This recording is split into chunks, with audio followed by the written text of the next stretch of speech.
everybody. Hi. Hi. Well, thank you so much for being here. I'm Jen Holt. You can find me on the interwebs at Making Up with Lost Time on social media and also at glossedworld.com. I am a full-time content creator and image and confidence coach for women in midlife. I started my business officially a year ago after a 25-year career in corporate America, so I'm super happy to be with all of you. Let me do this. Why is she not doing what I want her to do? Why? Okay, good. Today I'm here to talk to you about authenticity, and so it's less about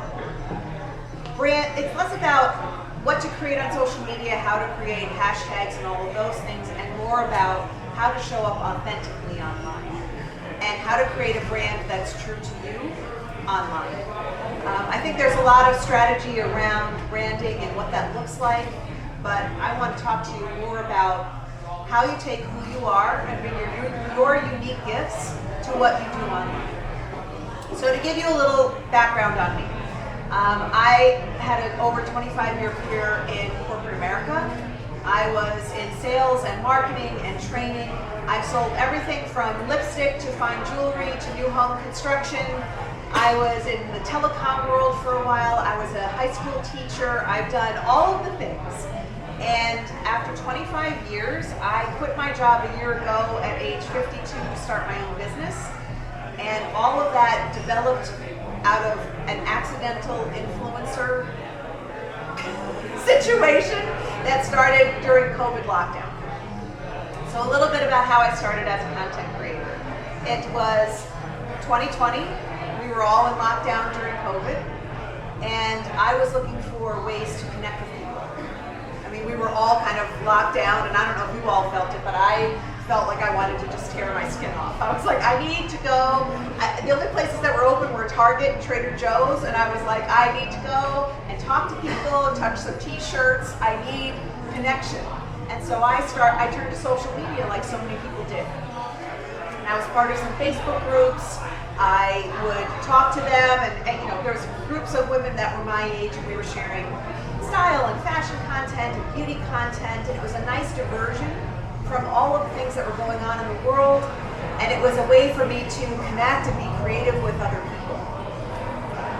For a while, I was just hanging out in the chat. I'm giving comments, I'm having fun, and then over time, I started to create content.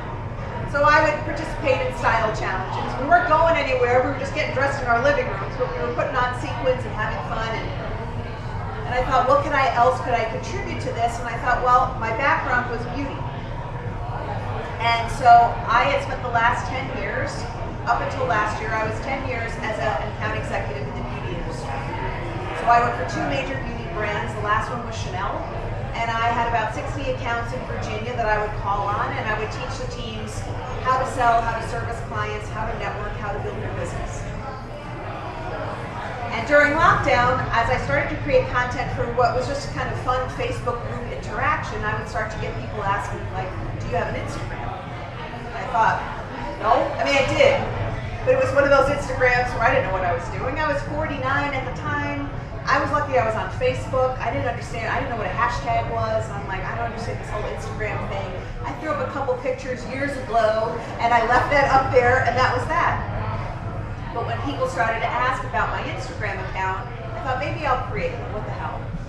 So the content I was putting there in these little private Facebook groups, I started to put on my Instagram. And people started to follow from those Facebook groups. So it's the summer of 2020. I have about 600 followers, and another woman who's following me, another creator, says to me, I'd love to interview you online about what it's like to be an influencer at almost 50 years old. And I'm like, an influencer? I have 600 people. Like, I'm not an influencer. She's like, but you have 600 people that are following you and want to hear what you have to say. And it was the first time I started to realize, and one lesson I will teach you is that where you are is where someone else is trying to get to. So you may think that you're not quite where you want to be and you have aspirations to get where I am. Sure, I have aspirations to get beyond where I am. When I was at 600 followers, I thought, God, it would be so cool to get to 10,000. So there's always going to be someone who's looking at you, aspiring to where you are. So don't sell yourself short. You good? Yep, I'm gonna. Am I on the Wi-Fi? Hold on, look at the Wi-Fi. Difficulties. Hold on. Melissa said it was a smidge hard to see. So I'm gonna connect to make sure I'm connected to the Wi-Fi. Go from there. All right, test. Is that better? Hi. Is that better? A lot. It's better. Okay, good. And I just lost my train of thought. Thank you, 53 years old. I know the words. You're fired. I'm fired. Here she is. Hi. Is that better? She's over here. She's left. I left. She's a queen. Anyway, keep going. You were saying don't sell yourself short. Yeah, thank you, Nate. So yeah, it was that whole feeling of just, as you go through this journey, you're going to be in places where other people are trying to get to. And I forgot that part. So it was really interesting in that moment to have her interview me and feeling like she was turning to me as an expert because I was where she was trying to get to. So I kept creating. I went back into stores, while lockdown was happening, I had this account executive job. And my thought was, at first we all thought we were going to get back to real life in a few months. And then when I realized that wasn't going to happen, I thought, okay, how are we going to sell lipstick and skincare and fragrance to people when we can only see half of their face, we have to stand 6 feet from them, we can't touch them, if they come into store at all? So there was that thought for me of, I better learn social media and fast because we will probably have to use this as a tool to sell to our clients moving forward. So I really started to deep dive into social media. I learned Instagram, I learned about hashtags, I learned about content buckets and strategies and posting and all of the things, editing video, all of the stuff. I am not a techie person. So if I can do this shit, you can too. Because it was foreign to me. I didn't grow up with this stuff. I was on MySpace back in the day, and I was on Facebook, and I thought I'm never gonna embrace the social media thing. I didn't even think that this could be an opportunity for someone my age to create a life and a career by design. So I learned the platform with the thought of I'm gonna bring it back to my teams. I got very intentional about who I was creating. So if you are thinking about this job, you are thinking about doing this as a career, the first thing I would say to you is why. And when I coach with people and they reach out to me and they want coaching about social media, the first question I ask them is, why do you want to do this? Because it's not easy. A lot of people think you just walk around with your selfie mode turned on and you just record yourself and then you post it and you make money. And that's not how this job is. This is work. It is hard. You will second guess yourself. You'll have imposter syndrome at every single turn. I have a 25-year career in sales, and I still get imposter syndrome every damn day. Because whenever you're trying something new, you're always going to feel that feeling of, am I good enough? Could I do this? Am I fooling myself? Is this really something that I should be doing? So I would say to you as you think about this, if you are thinking about making this a career or hoping to make this a career, that's the first question to ask yourself. And if someone says to me, well, I just want to, I see all you guys and you get free handbags and you're going on trips and you're getting free hotel stays, and I'm like, yep, but you don't see all the behind the scenes. And that's the only reason that you're creating, you need a bigger why. And we hear about why a lot. What's your why? You've heard this expression before. Why are you doing this? Why are you creating? Why do you want to be this? Why do you want to do that? What's your why? Who's your people? But it's important to have that as you create because it will keep you from getting burnout. When you have someone in mind that you're creating for, and you're not just creating for yourself, it will keep you from burning out on this. So the one thing I did do that I think I did right from the beginning was I was clear about who I was creating for. Because if you try to be something for everyone, you're going to be nothing for anyone. So I wanted to create for women in midlife. I was approaching 50 at the time. I wanted to create for women my age because I felt like the landscape was really thin. on women my age who were creating this kind of content. Sure, there were beauty influencers over 50, there were style people over 50, but I felt that there wasn't a lot of them that were talking about it in terms of the fun of it and the freedom of it.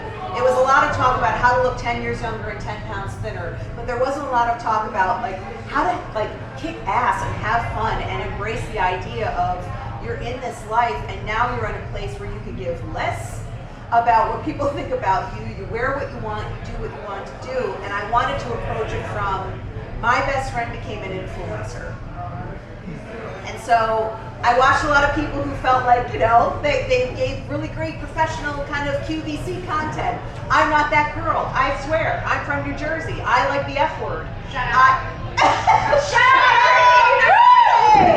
You know, I mean, I think authenticity is the biggest thing. And that's what we're here to talk about. So let me give you a story about authenticity. So it is, I created for about a year and a half. I'm sitting at about 1,600 followers in the spring of 2021. And my friend at a barbecue introduces me as her influencer friend. First time anybody ever called me an influencer. And I shucked it off hard. I was like, right, I'm an influencer. I have 1,600 people. I'm like some like, you know, I'm some like middle American, you know, like here I am, I'm almost 50, like please, watch out Kim Kardashian, I'm coming for you with my 1,600 followers. But it was that notion of my friends saw me that way and why couldn't I see myself that way? So I kept creating. I was having fun. I was enjoying it. I got more followers. People were like, we love your message. We love what you're doing. It's like you're my best friend in my head. Like those were the things that were reinforcing what I had tried to do with my brand. I wanted it to feel that way. I didn't want it to feel like, here's what we're going to do with this stuff today. I wanted it to feel like, girl, you and I both know you're not going to do 10 friggin' pieces of skincare. Like, let's break it down. How do we do our makeup in the car? How do you do your makeup when you got 10 minutes? I wanted it to feel like if you had a best friend and she called you on the phone and asked her your advice, that you would speak to her that way. So I stuck to it. So here's a story about authenticity. It is the fall of 2021. I have been creating now for about a year and a half, sitting at about 3,000 followers. And there's all those lip sync videos. You see people do a lip sync funny, you know, you get an audio track and they lip sync to it, whatever. I had spent hours and hours and hours and hours and hours and hours and hours and hours and hours and hours and hours of creating content. Saw this funny lip sync. It had the F word in it. I banged out this lip sync perfectly. It took me maybe 5 minutes to create this piece of content. And I stuck it in my drafts. And I sat on it for weeks. Because I worked for Chanel. I worked for this very prestigious company with very high standards, a very high brand aesthetic, and everyone had to behave in a certain way. So there was that feeling for me, and I hear this often, because this may be the voice of your family, this may be the voice of your people at church, this may be the voice of your friends. You know, that feeling of judgment, of, you know, this whole social media thing is not for the faint of heart, and a lot of people don't get it. And also I work for this very corporate, very image-driven brand, and I thought if I put this on the internet, and here I am using a version of the F word, what will people say? How will people receive this? And I paused, and I let it sit in my drafts. 2 weeks go by, and I was like, I'm going to post this thing because this is who I am. I'm from New Jersey. I am foul mouthed. I love the F word. It is sentence seasoning. It is the hot sauce of language. I love it. So I'm like, you know what? Screw it. I'm going to post this video. That video went viral. And in 4 months, I went from 3,000 followers to 40,000 followers. And I tell you this because there is this thing when you're on social media. There's this thought that you've got to do it like everyone else. And we compare ourselves to how everyone else is doing things. And this happens in life too. Comparison is the thief of joy. If you are walking into work and you're trying to compare yourself to this person, that person, social media can do this to you because I did. I follow all of these other creators that are my age doing something similar to what I'm doing. I'm watching how they're doing things and I'm thinking maybe I need to do that. Maybe I need to do an unboxing video and a haul video and whatever. But I'm like, you know what, screw it, I'm gonna put this video up that has the F word in it. And it took off. And it brought me my tribe of all these foul-mouthed, middle-aged women who were like, we love the F word, you're our people. And it was that feeling of the most authentic version of myself was the part that brought all of these people to my community. So now it's January of 2022. 6 months later, I'm at 50,000 people following me on Instagram. I have another viral moment. Again, a piece of content that took me, I think maybe 5 minutes to create. And I post, guys, I have spent hours coming up with really cool concepts and editing and things and all of the stuff. You see these people, they're in Turkey and there's hot air balloons and shit, and they're wearing gowns that have a train that go all the way across the room and all of this stuff. I lip synced it to my phone for 5 minutes and 4 million people watched it. And I doubled my community in 3 weeks. I went from 50,000 to 100,000 people. Going viral is wild because I think a lot of people, we get hung up on this idea of how do I create a viral piece of audio, video, whatever. Virality is only great if you've built a really strong foundation of what you are and who you're creating for. And I think where I was lucky was that, you know, a viral video will get the fish to the boat, but they won't get them in the boat. And you have to create really authentic stuff and be very clear on your brand messaging and what you're about so that people understand that when they do arrive on the front door of your house, they're like, oh, I think this is a place I want to hang out. Because it's advertising, it's marketing. It gets people to your door, but there's no guarantee that they're going to come in and there's no guarantee that they're going to stay if they do. So that piece, don't get hung up on, I'm trying to create something and copy something so that I can go viral, because you never know what's going to go viral. I had no idea that those 2 videos, I thought I have created much more creative content, much more brand focused, much more everything. And those pieces didn't go viral. This stupid thing went viral. So now I'm sitting at 100,000 followers. It's the summer of 2022, and I start to look at this and think to myself, wait a minute, maybe I could make a career out of this. I was getting brand opportunities. There were brands that were reaching out and they were saying, hey, we'd love to work with you. I started to make some side income. That part was fun. And I looked at it and I started to see a tipping point where I felt like, hey, I'm making 1/3 of my corporate salary and I'm doing this just as like a side hustle. Every other 10 opportunity I'm taking and I'm making decent money doing this. And I started to put it out in the universe, whatever you call that.